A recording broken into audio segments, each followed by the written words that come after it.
Tentu prihatin ada satu eksiden ya yang dilakukan oleh anak-anak muda, tapi tiba-tiba jadi menyebar kemana-mana isunya. Jadi isu dari eksiden penganiayaan antar anak muda, jadi isu ke pejabat pajak, jadi isu kepada laporan LHKPN, jadi isu tentang kredibilitas daripada institusi perpajakan kita dan kemana-mana. Jadi ini isu yang dari isu kecil kriminal menjadi isu ekonomi berkembang jadi isu politik. Nah tentu kita prihatin semua. Nah kita pengen dengar ya, Ibu tentu dengar contohnya ya, tadi disampaikan ada 13.000 pegawai pajak belum melaporkan hartanya kepada KPK. Ya ada isu termasuk yang baru ini yang heboh itu klub motor gede dibubarkan dan lain sebagainya dan lain sebagainya. Nah, mungkin Ibu bisa menjelaskan kepada masyarakat ya apa sebenarnya yang terjadi dan kebijakan-kebijakan apa yang harus kita lakukan. Karena kita kan nggak ingin, ini ada tikus di lumbung padi, ya lumbung padinya kita bakar. Mendingan tikusnya yang kita tangkap, lumbung padinya kita selamatkan. Karena pajak adalah institusi yang penting untuk pendapatan negara kita. Silakan Ibu. Terima kasih Pak CT ya. Kalau kita ngomong lumbung padi nanti netizen bilang oh itu lumbung padinya dimakan sama kita juga. Jadi aku nggak mau pakai lumbung padi. Ini satu. Kita sangat prihatin ya. Bagaimanapun dari sisi perikemanusiaan yang adil dan beradab, kejadian ini kekerasan itu adalah sesuatu yang tidak bisa dibenarkan. Jadi kami sebagai institusi meskipun tidak ini adalah bukan institusi, tapi kami dari sisi kemanusiaan dan dari sisi keprihatinan, ya kita sebagai manusia harus menunjukkan itu. Oleh karena itu saya pergi ke rumah sakit, ketemu dengan orang tua David, bicara juga dengan Pak Menteri Agama karena ternyata itu adalah sangat dekat sekali. Jadi kami kemudian menyampaikan rasa prihatin, bahkan saya merasa perlu untuk menyampaikan maaf. Menurut saya itu adalah sebuah humility ya, kerendahan hati yang sepantasnya dilakukan. Kedua, masalah proses hukumnya harus dilakukan. Menurut saya itu juga sesuatu yang masyarakat akan melihat kita mendukung penuh. Apapun yang dilakukan oleh orang tua dan untuk keadilan bagi David. Ketiga, merembet kemana-mana. Kemudian gaya hidup kita bicara, kemudian itu adalah happen to be orang dari pajak. Maka kemudian muncullah banyak sekali era media sosial, kita harus terima. Ini adalah sebuah realita bagi kami pejabat publik dan institusi publik, itu adalah sesuatu realita yang harus kita terima sebagai sesuatu yang harus kita kelola. Jadi dari reaksi masyarakat yang luar biasa ada sisi positifnya. Tadi yang disampaikan, keinginan kita untuk membersihkan, pertanyaan mengenai mekanisme compliance, mekanisme untuk koreksi. Jadi buat kami ini juga merupakan opportunity, kesempatan untuk menjelaskan. Ini loh mekanisme yang ada di Kementerian Keuangan, Direktorat Jenderal Pajak. Terus orang menanyakan kapan koreksi dilakukan, bagaimana bentuknya. Bagaimanapun juga ini institusi publik yang memang kami terikat dengan undang-undang publik, undang-undang ASN, undang-undang tentang keuangan negara. Jadi nggak bisa seenak-enaknya sendiri untuk ngomong, tapi tidak berarti bahwa kami nggak bisa melakukan langkah.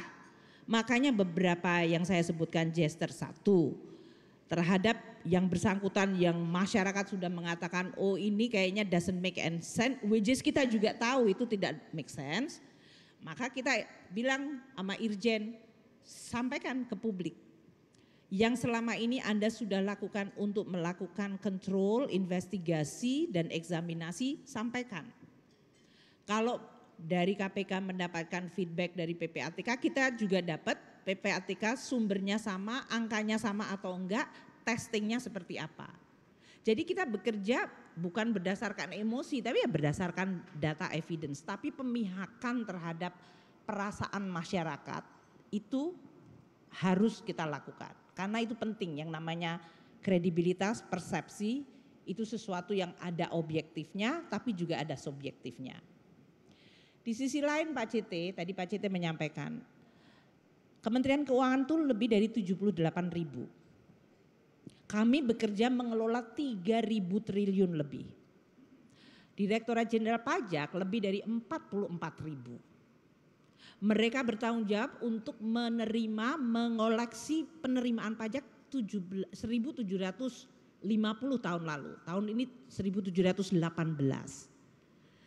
Jadi dalam hal ini mereka ini yang sudah bekerja baik, benar, jujur. Bahkan ada yang bilang saya aja hidupnya pas-pasan karena dia harus traveling, dia harus pindah di berbagai lokasi KPP, pisah sama keluarganya. Mereka itu tersakiti, terkhianati, terlukai. Sama seperti kita semuanya.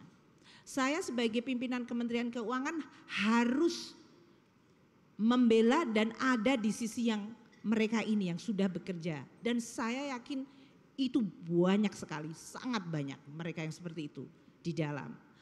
Makanya kalau kemarin saya menyampaikan oke, yang menimbulkan persepsi loh ya, belum tentu objektif, persepsi. Yang akan menambah beban kita untuk regaining confidence, regaining kredibilitas. Kita harus tegas. Enggak selalu dia itu salah secara faktual, termasuk LHKPN-nya Dirjen Pajak. Saya tanya sama Pak Suryo, kenaikannya karena apa? Kenaikan karena harga tanah, harga itu tiba-tiba dianggapnya seolah-olah itu korupsi. Coba rumahnya Pak Khairul Tanjung yang ada di Menteng itu. Belinya berapa, sekarang harganya berapa. Orang nanya, oh Pak Khairul Tanjung cari duit banyak banget, itu pasti atas keringat rakyat. Kan kayak gitu. Padahal itu karena harga pasar. Saya tanyakan sumber pendapatan dari mana saja, sampaikan. Saya tanya sama Dirjen Pajak, kamu yakin kamu benar? Yakin Bu. Saya yakin kamu benar. Sampaikan ke publik. Karena dalam hal ini publik telah menghakimi. Beli motor 150 juta, SF kita ngambil tadi 1.700 triliun. Ya enggak lah. Dirjen Pajak saya sama direktur utamanya Bank Mega gajinya pasti lebih gede di sana Pak. Padahal Bank Mega enggak sampai 1.700 triliun kan. Jadi jangan saya memberikan. Tuh dengar tuh direktur Bank Mega gajinya kegedean katanya. Ya. Jadi jangan memberikan persepsi seolah-olah mereka yang digaji sebetulnya juga decent. Itu kemudian dia seolah-olah enjoying luxury yang dalam hal ini saya akan mengatakan Kementerian Keuangan, Direktorat Jenderal Pajak, mereka yang baik, yang benar, yang lurus, yang jujur, yang bersih, mereka berhak untuk kita dukung dan kita hormati. Karena mereka lah yang mengumpulkan pajak untuk tadi infrastruktur, untuk subsidi BBM, untuk bansos, untuk kemarin pandemi semua pasien dibayar oleh APBN. Jadi kembalikan lagi semuanya. Yang kerja baik, yang benar, yang jujur kita dukung dan kita hargai, kita hormati. Yang jelek kita lakukan semuanya tanpa terkecuali. Saya sekarang minta Irjen maju ke depan. Jadi kalau habis ini saya tidak akan bicara, Irjen yang bicara bukan karena saya sembunyi.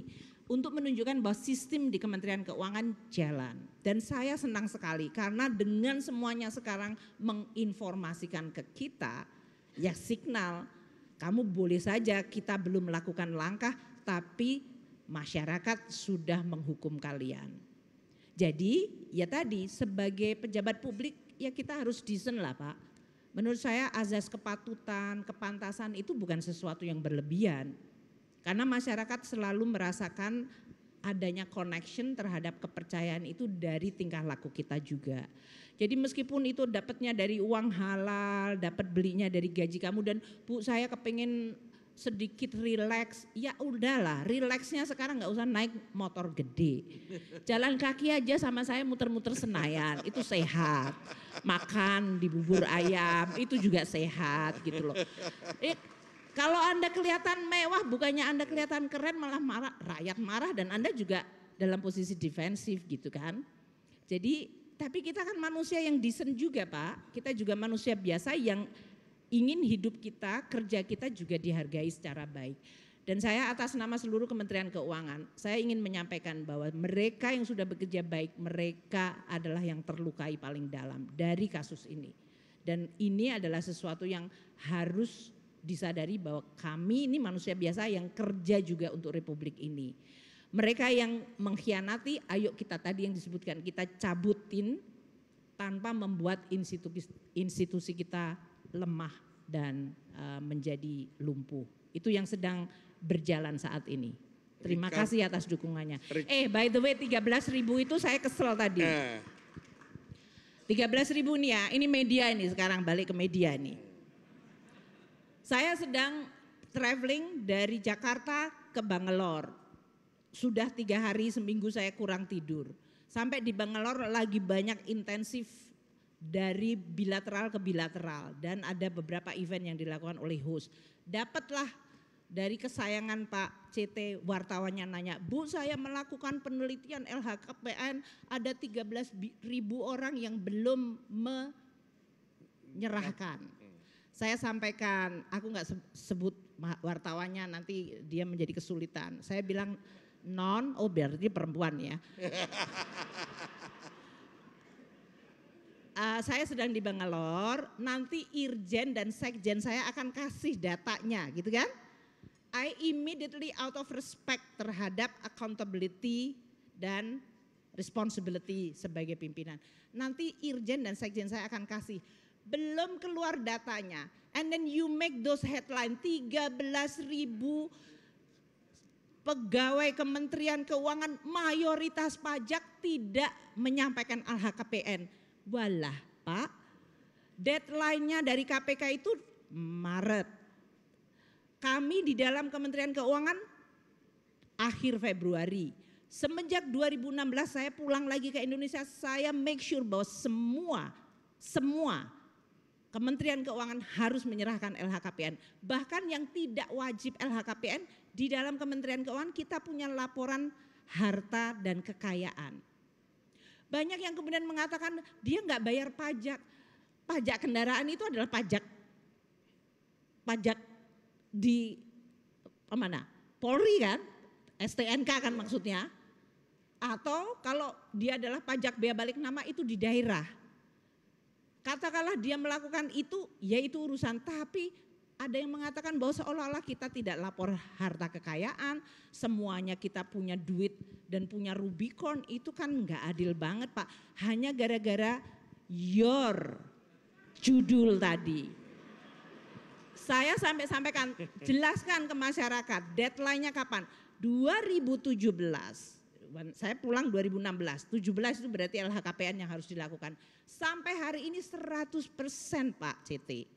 Satu orang nggak melakukan satu loh Pak. Out of 78.000 atau 33.000 yang wajib LHKPN.